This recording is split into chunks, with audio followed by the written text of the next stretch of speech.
Hi, I'm Dr. Stephen Stosny, and welcome to the function of anger and resentment. Now, the universal mammalian trigger of anger, that's in all animals, is a perception of vulnerability plus threat. You must have those for anger to be triggered. Now, the more vulnerable we feel, the more threat we're going to perceive, and that's true of animals and humans. Anger protects vulnerability and neutralizes threat. That's why it's almost inevitable that when you feel vulnerable and perceive some kind of threat, you're going to get angry. In humans, the threat is almost always to the ego. Now, the ego is how we prefer to think about ourselves and how we want others to think about us. So the threat is to our self-image and the image we want to project to others. Anger neutralizes ego threat by devaluing, demeaning, or undermining the confidence of the threatening person. Now, you don't have to act on these things.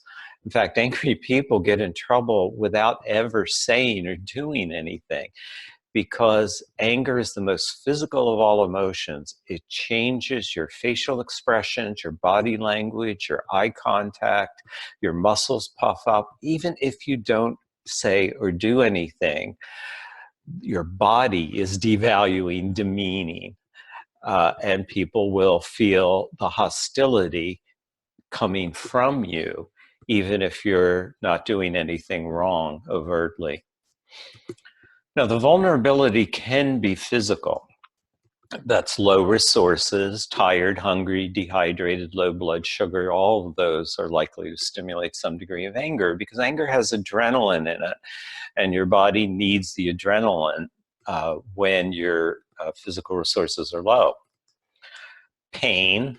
That's why when you bang your thumb hanging a picture, you don't pray. When you're in pain, you feel more vulnerable and you're more likely to be irritable and angry. Illness, most people will get irritable when they're ill, or their frustration tolerance goes way down at least. Or incapacity, if you can't move, you're bound to bed or a wheelchair or something, you're more likely to be getting angry. Vulnerability can also be emotional. For instance, guilt. Guilt comes from violating your deeper values.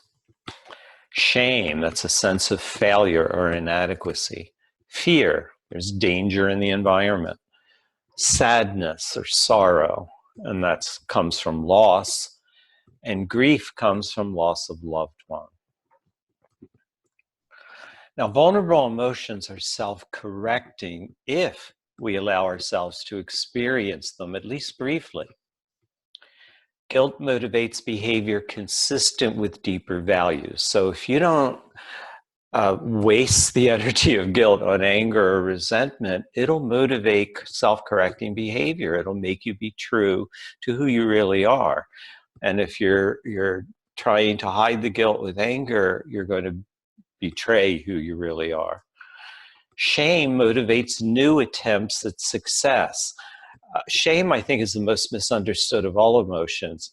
It is not a failure message. It's not really telling you that you're a failure. It's telling you that what you're doing right now is failing, either in competence and mastery or in a relationship. You're getting rejected, so do something else.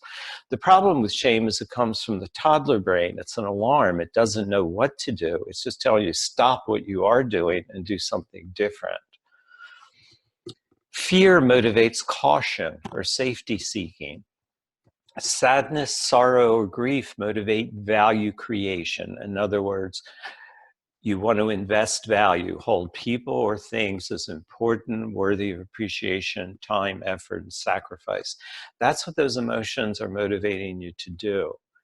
The purpose of grief is to love again. Now, the loss was going to require a certain amount of mourning, a certain amount of sadness, but the whole purpose is to get us to love, to value again. And the sadness, sorrow, and grief will continue until we begin to do that. Now, the curse of anger and resentment is by cutting us off from vulnerable emotions, they undermine self-correcting motivation. So those emotions can't, because they're being obviated or short-circuited by the anger or resentment, they can't self-correct. Most failures of intimate relationships and social interactions are due to anger and resentment subverting the self-correction of vulnerable emotions. So it forms a kind of whirlpool. Anger, resentment, depression, and obsessions tend to go together. After you're angry for a while or resentful for a while, you'll get a little depressed, or you'll start obsessing about things that could go wrong. Obsessions are thoughts you can't get out of your mind. Keep thinking them over and over again. They create more vulnerability in the long run as they drive us to violate our deeper values. When you violate your deeper values, you're going to experience some amount of guilt and shame, and that's going to get expressed into more anger and resentment. It's a downward spiral. Now, escaping the whirlpool, the first step is when we experience anger, resentment, depression, or obsessions, is to ask, what might I also be afraid of, ashamed of, guilty of, sad, sorrowful, or grieving about? One of those is almost always hidden beneath the anger or resentment. The vulnerable emotions will lead to a solution. The anger or resentment are likely to make things worse. If I'm afraid, I'll be cautious and ensure safety. Say I'm probably going to be more reckless and impulsive if I'm angry, but if I validate the fear, I'll be more cautious and more likely to be safe. If I'm ashamed, I'll try something else to be successful in love, work, or social context. If I get angry or resentful, I will almost certainly make the same mistakes over and over. I won't try something else. I'll keep doing the same thing and keep failing. If I'm guilty, I'll be true to my deeper values and make amends for my mistakes.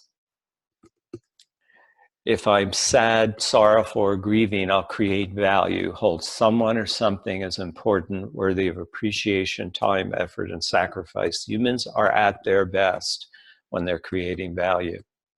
And we're at our worst when we're devaluing.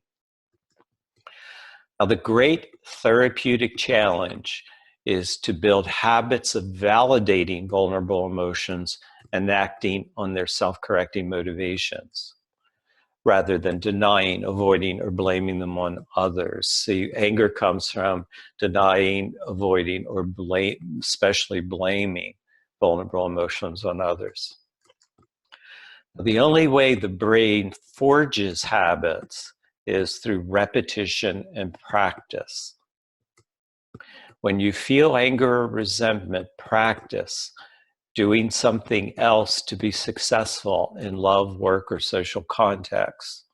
Staying true to your deeper values and making amends for any offense committed. And creating value, holds someone or something as valuable, worthy of appreciation, time, effort, and sacrifice. Practice, practice, practice. And that is the way off that downward spiral of anger, resentment, and vulnerable emotions. Vulnerable emotions are your friends. They will lead you to be the person and partner and parent that you most want to be. Thank you for your attention.